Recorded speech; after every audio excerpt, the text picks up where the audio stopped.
Welcome to Binge Watchers, where we talk about the stories and characters we love and the shows they live in. My name is Ron. Let's talk about Season 2 of End of the Effing World. Effing? Yeah, I guess that's how you would say it.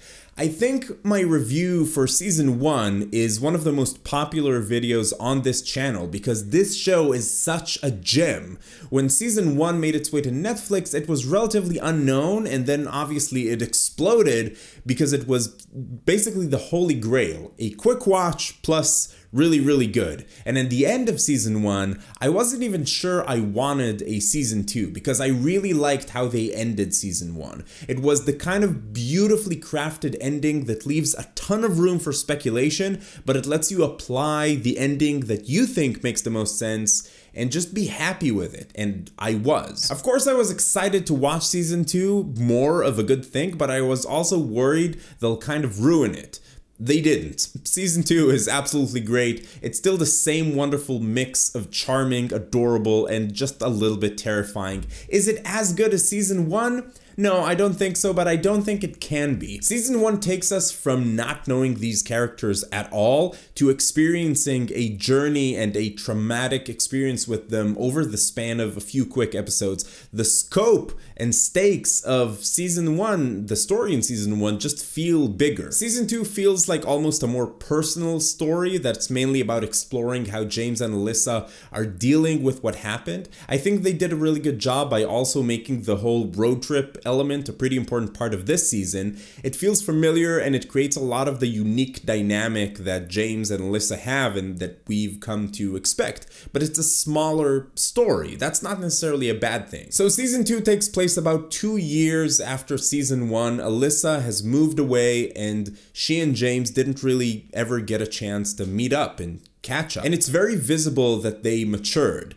They're still teenagers, but they're not the same. A big aspect of Season 1 was how when you're a teenager, everything feels like, well, it's the end of the effing world, and all the teenage angst that comes with it. Now, James and Alyssa are dealing with real problems, not just stuff that, you know, you could shrug off as teenagers. But you can see that they're handling it differently. They're considering what's wrong with themselves a lot more, and there's less blaming of the world for everything. I think that a lot of that is thanks to these just immensely talented actors. Both Alyssa and James are pretty low-key characters most of the time. They have this pretty flat delivery. That's just who they are. That's the people that they are. And some of it is due to them having gone through so much that it simply takes a lot more to get them really worked up. But they still manage to pack so much emotion into this performance. I thought it was just incredibly impressive. I loved it. These two are so talented. So in this season, to make matters worse, there's another unintended consequence from Season 1. There's now someone after them. And that creates a new dynamic that often forces James and Alyssa to confront what they've been through. Because the situation they're in, literally will not let them forget it. I thought that Bonnie, the new character that joins the cast, was fascinating. She's not really a villain. You feel for her, you feel sorry for her, and I really liked how her story was used to push James and Alyssa along in this sort of personal journey they go through throughout this season. I don't think this season manages to pack as much punch into the ending as Season 1 did. I don't really think that's what they were going for. It does feel more like a Season 3 setup, but a Season 3 that's going to be something completely different. So I'm actually looking forward to that now. So they pulled off something really interesting. Season 1 was so good and so special that it almost didn't need another season. So they could have easily ruined it by continuing this story. But Season 2 does such a great job at exploring these characters on deeper levels and using a new character to sort of force them into that state of introspection, all while still being fun. This is a fun show. You're kind of smiling throughout the whole thing, even though when you're witnessing something pretty emotionally tragic. What I'm trying to say is, this show, it's just really special, you guys. Bottom line, should you watch it? Yes, of course, absolutely.